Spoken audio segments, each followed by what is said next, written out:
플루타르크, 영웅전, 시저. 그때는 카이사르의 아내 폼페이아가 이 제사를 주재하고 있었는데 그때 클로디우스는 아직 수염도 나 있지 않았었다. 따라서 사람들에게 들키지 않을 것이라고 생각하고 가히로 분장하고서 젊은 여자 차림으로 카이사르의 집으로 갔다. 다행스럽게도 문이 열려 있어 미리 짜둔 하녀의 안내를 받고 아무 일 없이 집 안으로 들어갔다. 근데 하녀가 폼페이에게 이 사실을 알리기 위하여 앞서서 뛰어가는 바람에 클로디우스는 혼자 기다리고 있다가 지루하여 불빛을 피하면서 집안을 서성거리고 있었다. 그때 에울렐리아의 시녀와 마주치게 됐다. 이 시녀는 그를 여잔 줄로만 생각하고서 같이 놀자고 유인했다. 그가 그것을 거절하자 그녀는 누구이며 도대체 어디서 온 사람이냐고 따졌다. 그래서 클로디우스는 폼페이아의 시녀 아브라를 기다리고 있는 중이라고 대답했지만 목소리 때문에 들통이 나고 말았다. 이 시녀는 비명을 지르며 사람들이 모여있는 곳으로 달려갔어. 남자를 봤다고 떠들어댔다. 여자들은 혼비백산하여 어찌할 바를 모르고 벌벌 떨고 있었다. 아우렐리아는 제사를 중지시키는 한편 신의 초상과 제사용구들을 모두 감추고 문을 닫으라고 명령하고는 횃불을 들고서 온 집안을 돌아다니면서 클로디우스를 찾았다. 클로디우스는 자기를 집안으로 안내하던 그 하녀방으로 피신하여 있다가 발견되어 쫓겨났다. 날이 밝자 클로디우스는 독신 행위를 자행하였으므로 국가로부터도 신들로부터도 벌을 받아야 한다는 여론이 물 끓듯 시중에 퍼졌다. 그리하여 호민관 하나가 클로디우스를 독신죄로 고발하였으며 원로원들이 일제히 클로디우스를 공격하였다. 그러나 민중은 도리어 클로디우스를 옹호하여 클로디우스 지지자의 수가 많았으며 이에 당황한 재판관은 크게 작용하여 마음을 변화시켰으므로 클로디우스의 입장이 유리하게 됐다. 한편 카이사르는 곧 폼페이아와 이혼했다. 그러나 법정의 증인으로 소환되자 클로디우스에게 관한 일은 일체 모른다고 말했다. 그 진술이 모순되어 있는 것처럼 생각됐으므로 고발자가 그렇다면 왜 부인과 이혼하셨습니까? 하고 묻는 말에 네, 아내 되는 자는 털끝만치라도 혐의를 받는 여성이어서는 안 된다고 생각하기 때문입니다. 하고 대답하였다. 이것은 카이사르가 사실로 그렇게 생각하고 있었기 때문에 그대로 말하였을 뿐이라고 말하는 사람도 있지만 클로디우스의 궁영운동에 나선 민중의 비위를 맞추기 위하여 그런 말을 하였다고 주장하는 사람들도 있었다. 어쨌든 클로디우스는 석방됐다. 그것은 재판관의 대부분이 판독하기 어려운 글씨로 자기들의 의견을 썼는데 그것은 유죄 판결을 내렸을 때 일반 민중의 공격을 받지 않도록 하기 위함이며 한편 무죄로 석방하였을 때 귀족들에게 비난을 받지 않도록 하기 위한 조처였다. 카이사르는 법무관의 임기를 끝마치자 영지의 하나인 스페인 총독으로 임명됐다. 그러나 그 출발을 방해하는 채권자들의 빚제 쪽을 자기 힘으로는 도저히 처리할 수가 없었으므로 크라스스에게 매달렸다. 크라스스는 로마인들 가운데서 가장 부자였는데 폼페이우스에게 정치적으로 대항하기 위하여 카이사르의 행동력과 그 정열이 절실히 필요했다. 따라서 채권자들 가운데서도 가장 강경하고 사정이라고는 조금도 봐줄 것 같지 않은 사람들의 요구를 받아들여 크라스스가 830탈렌트를 보증해줬다. 카이사르는 그때서야 자기 임지인 영지로 부임할 수 있게 됐다. 그런데 카이사르가 알프스를 넘어 소스의 야만족이 살고 있는 황량한 마을을 지날 때 동행하는 부하들이 웃으면서 농담으로 도대체 이런 곳에도 간직을 둘러싼 명예욕이니 제1인자가 되려는 경쟁이니 하는 유력자 상호간의 반목쥐씨라는 것이 있을까요? 하고 말하였다. 그러자 카이사르는 정색을 하면서 그들에게 나라면 로마인들 사이에서 제2인자가 되기보다는 차라리 이곳 사람들 사이에서 제1인자가 되고 싶다 라고 하였다고 전해진다.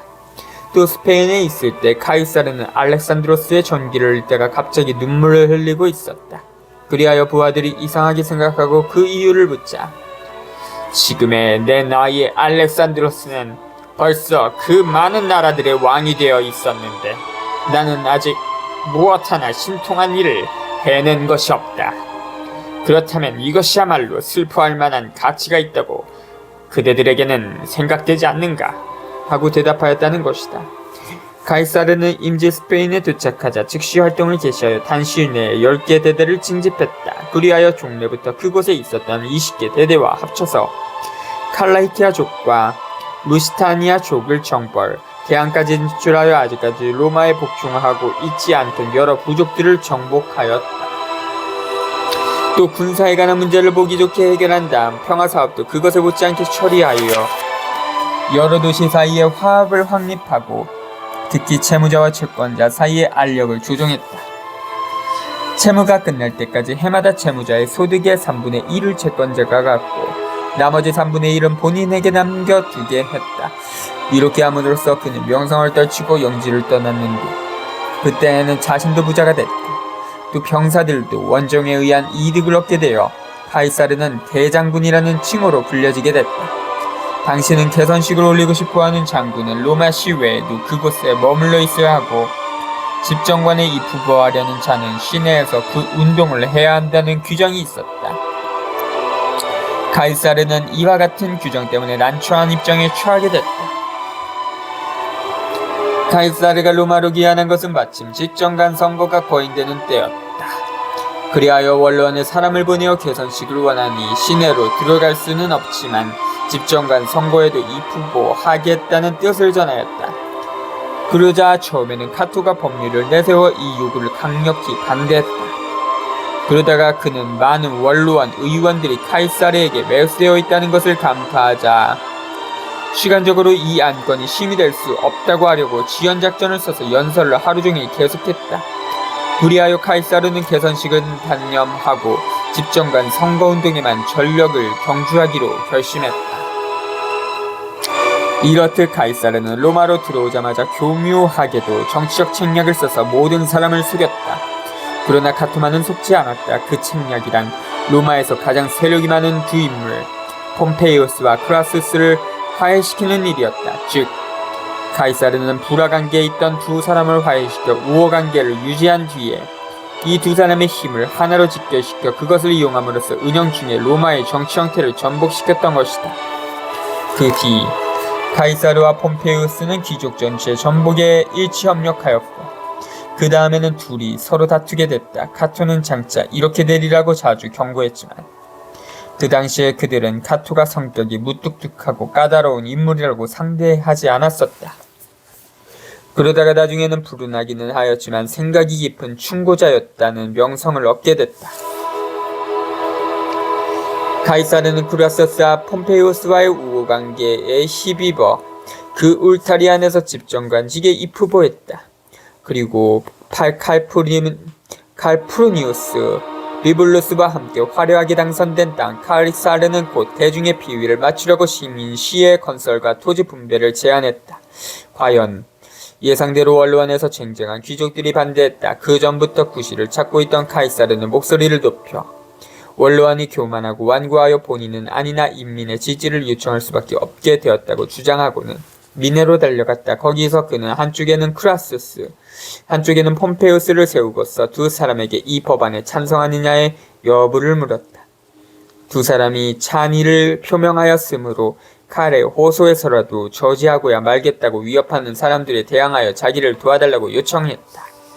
그래서 이 두 사람은 원조를 약속했다. 그 중에서도 폼페이우스는 누가 칼을 들고 나서면 자기는 칼과 방패를 들고 나가서 싸우겠다는 말까지 덧붙였다. 이 말은 들은 귀족들은 분개하였다. 그것은 모두가 폼페이우스에게 바치는 외경심에 어울리지도 않을 뿐더러 또 원로원에 대하여 표해야 할 경의에도 어울리지 않기 때문이었다. 마치 미치광이 어린애 같은 발언을 들었다고 하여 화를 낸 것이다.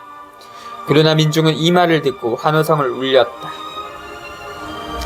이 밖에 카이사르는 폼페이우스의 힘을 자기의 것으로 확보하려고 안간힘을 썼다. 그에게는 율리아라는 딸이 있는데 이미 세르빌리우스 카이피오와 약혼 중이었다. 그런데도 불구하고 이 딸을 폼페이우스와 약혼시키고 세르빌리우스에게는 폼페이우스의 딸 폼페이아를 주겠다고 말하였다. 하지만 폼페이아는 술라의 아들 파우스투스와 이미 약혼 중에 있었다. 그 후 카이사르는 피소의 딸 칼푸르니아를 아내로 맞이하였으며 장인인 피소를 다음해의 집정관으로 삼기로 내정했다. 그러자 카토는 또다시 신랄하게 그를 규탄했다. 국가의 대권이 혼인에 의하여 거래되고 여자를 수단으로 연지와 군대와 관자가 좌우되는 것은 방임할 수 없는 일이라고 부르짖었다. 이 무렵 카이사르의 동료 집정관인 비블루스도 카이사르가 제정한 여러 법안을 저지하려고 하였지만 역부족이었다. 그는 카토와 함께 중앙광장에서 목숨을 잃을 뻔한 위험에 빠진 적도 있었으므로 그 후로는 자녀인기 중 내내 두문불출했다. 그러나 폼페이우스는 결혼하자마자 곧 중앙광장에다 무장한 군인을 주둔시켰으며 민중을 위해서 카이사르가 제정한 여러 법안을 통과시켜줬다. 또 카이사르에게 알프스에 있는 갈리아 전체와 일리리쿰을 영지로주고 4개 군단으로 하여금 5년간 통치하는 권한을 줬다. 물론 카토는 이 제안에 반대하였으므로 카이사르는 카토를 투옥하라고 명령하였다. 그렇게 하면 카토는 호민관에게 호소하리라고 생각하였기 때문이다. 그러나 카토는 잠자코 끌려갔고 이에 명문 귀족들이 불만의 뜻을 보았을 뿐만 아니라 일반 대중까지 카토의 인격을 존경하는 일념으로 묵묵히 그 뒤를 따라가는 것이 카이사르의 눈에 띄었다. 이것을 본 카이사르는 겁이 나서 슬며시 호민관 하나에게 지시하여 카토를 놓아주려고 하였다. 그 밖에 원로원 의원들로 카이사르와 함께 원로원 안으로 들어간 사람의 수는 극소수였고 대부분의 의원들은 불만을 품고 접근하려고도 하지 않았다. 그리고 아주 나이 많은 콘시디우스라는 의원이 원로원 의원들이 모여들지 않은 것은 무기와 병사들을 두려워하기 때문이오 라고 카이사르에게 솔직히 말하였다. 그러자 카이사르는 그렇다면 어찌하여 귀하도 그러한 것들을 두려워하여 집안에 박혀있지 않습니까? 하고 물었다. 콘시디우스는 이렇게 대답하였다. 이 나이에 무엇을 두려워하겠소? 남은 날도 멀지 않고 하니 마음 쓸 필요도 없지 않겠소. 그러나 당시에 정치행동 중 가장 불미스럽게 생각되는 것은 카이사르가 집정관 재임 중에 부부간의 윤리를 파괴하고 심야에 신령한 제식을 모독한 그 클로디우스를 호민관으로 서민화한 일이다.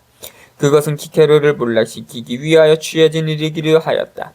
카이사르는 클로디우스의 협력으로 키케로에 반대하는 도당을 만들어 그를 이탈리아에서 추방한 다음에야 겨우 자기 임지로 떠났다. 카이사르는 병사들의 신망과 충성심을 받고 있었다. 그리하여 원정 때 지금까지는 별로 뛰어난 공적을 보이지 않던 병사들도 카이사르의 명예를 위해서는 어떠한 위험에 직면하여도 두려워하지 않고 그것을 뚫고 나갈 정도였다. 아킬레우스라는 사람이 바로 그러한 인물이었다. 그는 마르셀레스의 해전에서 적의 군함 속으로 단신 뛰어들어 오른팔을 적의 칼에 맞아서 일었음에도 불구하고 왼손에 든 방패로 적의 얼굴을 때려 눕히며 그들을 격퇴하고 그 군함을 점령하였다. 또 카시우스 스카이바도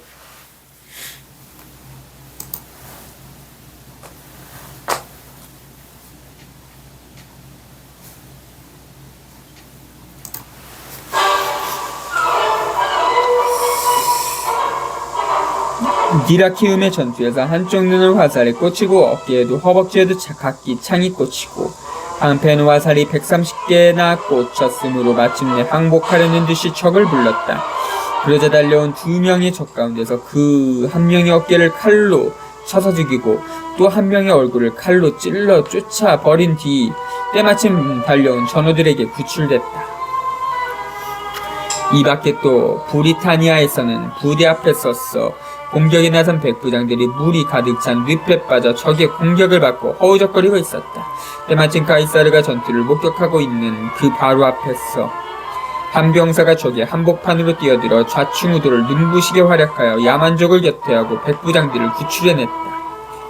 그러고 나서 자신도 악정고투하면서 뒤따라갔으나 깊은 늪에 빠져서 방패를 버리고 헤엄을 치기도 하고 걷기도 하면서 천신만고 끝에 겨우 무사히 건너왔다. 이 행동에 카이사르의 측근들도 감탄해 환호성을 울리며 그 병사를 환영했지만 그는 지칠 대로 지친 몸으로 눈물을 흘리며 카이사르 앞에 엎드려 방패를 잃은 죄를 용서해주기를 바랐다. 또 리비아에서 스키피오의 부하 병사들이 카이사르의 배를 납포하였을 때 그 배에는 최근 재무관으로 임명된 그라니우스 페트로가 타고 있었다. 스키피오는 다른 사람들은 포로로 하였지만 재무관만은 살려주겠다고 말하였다. 그러자 그라니우스는 카이사르의 병사는 적을 용서할 수는 있으되 용서받을 수는 없다고 대답하고서 칼을 뽑아 자기 목숨을 스스로 끊었다. 이러한 용맹심과 명예심은 카이사르 그 자신이 기른 것이다. 첫째로 그는 아낌없이 보상과 명예를 줌으로써 다음과 같은 사실을 그들에게 보여줬다. 전쟁에서 재벌을 모으는 것은 자기의 사치와 호화로운 생활을 즐기기 위해서가 아니라 무공이 있는 병사들에게 보상하기 위하여 정성껏 보관하고 있다는 것을 병사들에게 보여준 것이다. 둘째로 보인도 온갖 위험을 무릅쓰고 솔선수범했다. 하기야 카이사르가 위험을 개의하지 않았다는 것은 명예심을 존중하는 그의 천성으로 봤어. 별로 이상하게 생각한 사람은 하나도 없었다. 그러나 그가 어려운 일을 곧잘 참아낸 것에 관해서는 그 체력이 참아낼 수 있는 한계를 훨씬 능가하였다는 점에 그의 부하, 장병들은 모두 탐복하였다. 왜냐하면 우선 그는 체력이 허약해 보이고 살결드시고 연하였다. 게다가 머리가 자주 아프고 또 코르두바에서 그 최초의 발작이 있었다고 하는 간질병의 증세가 있었다.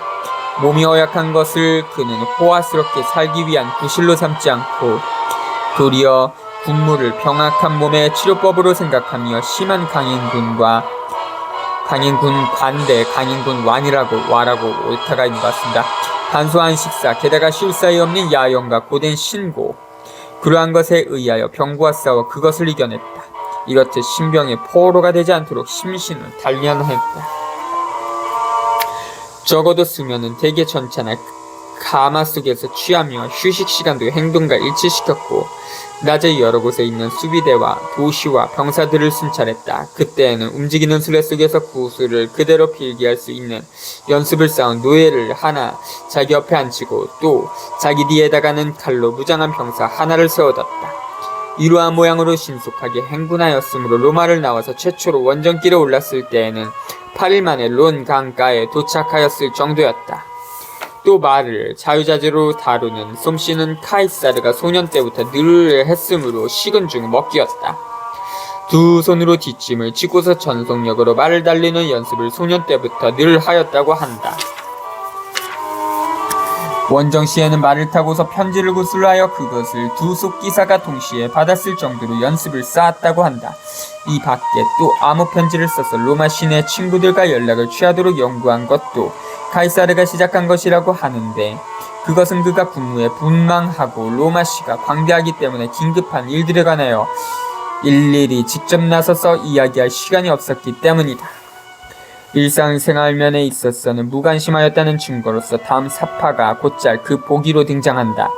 언젠가 밀란에서 카이사르를 만찬에 초대한 그의 친구 발레리우스 레오가 아스파라거스를 내놓았을 때 올리브유 대신 향유를 써서 요리한 것을 카이사르는 태어난 얼굴로 먹었다.